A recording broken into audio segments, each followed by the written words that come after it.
तो हमारे ही उनिहार है, हमारा सृजनहार, हमारे को बनाने वाला हमारे जैसा है, मनुष्य जैसा है। ऋग्वेद मंडल नंबर 1 के सूक्त नंबर 31 के मंत्र नंबर 17 में स्पष्ट किया है, हे मनुष्यवत अग्ने, हे परमात्मा जैसे परमात्मा, आप पहले भी जैसे आते हो, अब फिर आओ, हमें तत्व ज्ञान समझाओ। पवित्र बाइबल के उत्पत्ति ग्रंथ के 1 के 26 में, अध्याय 1 के 26 में मंत्र में लिखा है कि परमेश्वर ने मनुष्य को अपने स्वरूप में बनाया, अपने ही जैसा उत्पन्न किया, यानी परमात्मा मनुष्य दृश्य है। और 6 दिन में सृष्टि रची, 7वें दिन तख्त पर जा बैठा। इसी का प्रमाण पवित्र कुरान शरीफ के अंदर है, सूरत फुरकानी 25 आयत 52 से 59 में, कि वो कबीर नामक परमात्मा है जिसने 6 दिन में सृष्टि रची, 7वें दिन तख्त पर जा बैठा। वो पूर्ण परमात्मा है। उसकी खबर किसी बाखबर से पूछो तो पुण्यात्माओं, हमारे को अभी तक तत्व ज्ञान नहीं मिला था, और जिस कारण से हमने यही सोच लिया था भी ये दुख सुख तो आते ही रहेंगे और ऐसे ही डमडमा चलेगा। नहीं, परमात्मा के चरणों में आने के बाद आपके ऊपर कोई आपत्ति नहीं आवेगी, आपके घर में हानि नहीं होगी। आपत्ति आवेगी तो को पहाड़ टूटना हो, सूली की सजा कांटे में टल जाएगी, जान जानी हो टांग टूट कर बच जाएगी। तो इस तरह की आपकी वो भी हमारी कुछ कमियां रह जाती हैं, जिस कारण से हम थोड़ा बहुत कष्ट इसलिए भी उठाना पड़ जाता है क्योंकि हम थोड़े हैं। एक घर में एक भाई ने या बहन ने, बेटी ने, बेटे ने नाम ले लिया, बाकी पूरा परिवार विरोधी है उसका, तो उसके नियमों को चलने नहीं देता। इस कारण से वो कोई ना कोई लोक लाज में, दबाव में छोटी मोटी मर्यादा भंग हो जाती है, जिस कारण से आने वाले संस्कार, बुरे संस्कार का समय सद गया, वो आना हुआ उधर से नाम टूट गया, तो काल का दाव लग जाता है। तो फिर भी इतना बचाव कर जाते हैं परमात्मा। थोड़ी बहुत मजबूरी, अज्ञानता में, अनजानपने की तो माफ़ी है, और मजबूरी में जैसे मजबूरी माँ के तोड़ लिया तो जान जानी होगी तो टांग जरूर टूटेगी, और मर्यादा पूरी होगी तो एक आपका छींट भी ना लगने दे भगवान, अगर आप नियम नहीं तोड़ोगे, सत्कर मान लेना। तो आपको परमात्मा के प्रत्येक नियम का पालन करते हुए सत्य भक्ति करनी चाहिए, और करते रहो, आपका बेड़ा पार हो जाएगा। बोलो सतगुरुदेव। परमपिता परमात्मा, कबीर भगवान, कबीर साहब, कबीर देव, ये वही परमेश्वर हैं जिसने सर्व ब्रह्मांडों की रचना की है। ये वही परमात्मा है जो बनारस में एक जुलाहे की भूमिका करने के लिए प्रकट हुए थे, सतलोक से सह शरीर आए थे। परमेश्वर ने आके हमें ये ज्ञान दिया है कि तुम काल के जाल में फंसे हुए हो, और यहाँ पर कोई भी प्राणी सुखी नहीं है।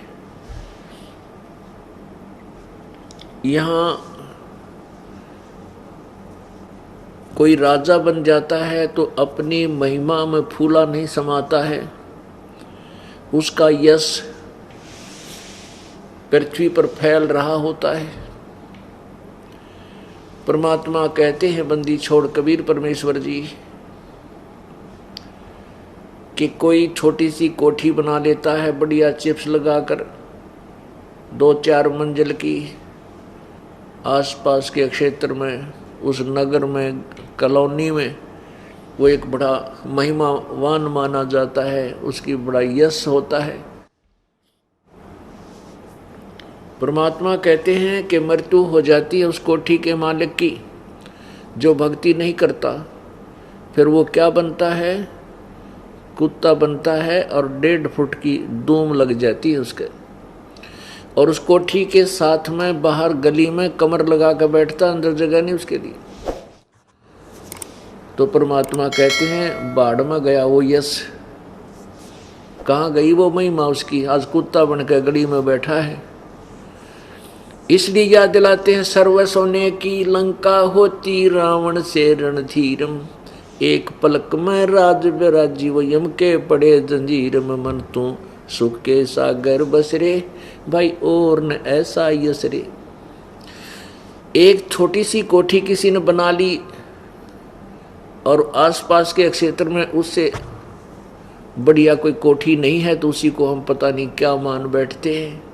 परमात्मा कहते हैं इस काल के लोक में सबकी बिरान मट्टी, सबकी दुर्गति है। रावण ने पूरी लंका सोने से निर्मित कर रखी थी, सोने की, वो तुरेगी। अब किसी के पास 100 ग्राम 200 ग्राम सोना हो जा, 400 ग्राम हो जा, फुल्ला नहीं समावे। और उसने तो कहते महल बना रखे थे सोने के। रावण की मंडियों में जैसे यहाँ बाजरे ज्वार और धान बिकते हैं, रावण यानी श्रीलंका के बाजारों में हीरे और मोती ऐसे बिका करते जैसे यहाँ धान और गेहूं और बाजरे ज्वार बिके। ऐसा धनी राजा था। और सत्य भक्ति ना करने से क्या दुर्गति हुई, एक पलक में राज बिराजी जम के पड़े जजीरम। एक पल में वह सारी सोने की लंका सपने की तरह समाप्त हो गई। परमात्मा हमें याद दिलाते हैं। सुखदेव ने 84 भुगती बना पजावे खरवो, तेरी क्या बुनियाद प्राणी तू पेंडा पंथ पकड़वो।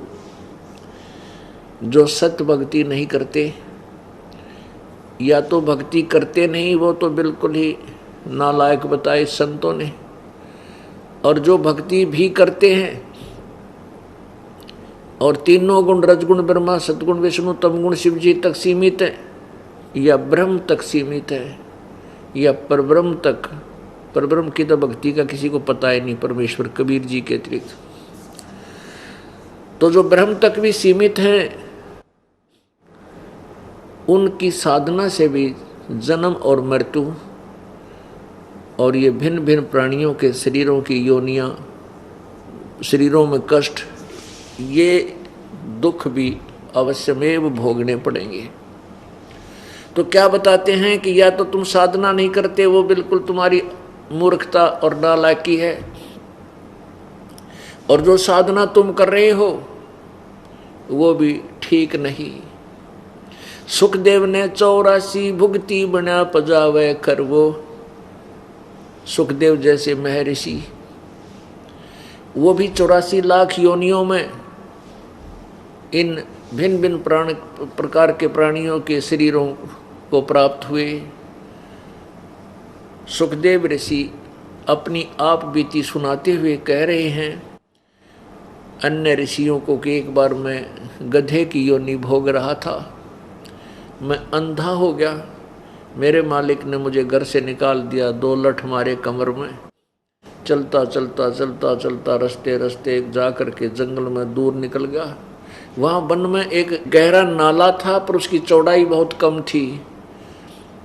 मैं एकदम उस नाले के अंदर गिरने लगा तो मैंने जंप लगाना चाहा तो मैं उस नाले के बीच में फंस गया, गधे के रूप में, गधे की योनि में। और ऐसा फंस गया कि उसमें ना आगे जा सकूं ना नीचे जा सकूं, और आगे और पीछे अड़ गया उसमें। अब इतनी बहुत दूरी पर था वो स्थान, वो नाला, तो रास्ता, उस रास्ते से इक्का दुक्का व्यक्ति कहीं 1-2 दिन में आया करता था। तो मुझे किसी ने बाहर नहीं निकाला, मेरी कमर पर पैर रख के और उस नाले को पार करने लगे, मेरी पुल बना लिया।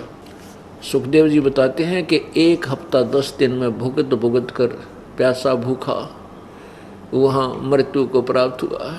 अब वो दुख याद आते हैं तो परमात्मा कबीर देव जी बताते हैं कि सुखदेव ने 84 भुगती, ऐसे कष्ट सुखदेव जैसे ऋषि ने भी भोगने पड़े। और बना पजावे खरवो, वो गधा बना, और तेरी क्या बुनियाद प्राणी तो पेंडा पंथ पकड़े। वो ए भोली आत्मा, तू साधना नहीं करता, और करता है तो ये शास्त्र विरुद्ध करता है, पूर्ण परमात्मा की भक्ति नहीं कर रहा है। जैसे गीता जी अध्याय नंबर 18 के श्लोक नंबर 62 में बताया है कि अर्जुन तू सर्वभाव से उस परमेश्वर की शरण में जा, उसकी कृपा से तो परम शांति और शाश्वत स्थान यानी सतलोक को प्राप्त होगा। तो वही परमात्मा हमें संदेश कर रहे हैं कि मन तू सुख के सागर बसरे, भाई और न ऐसा यस रे।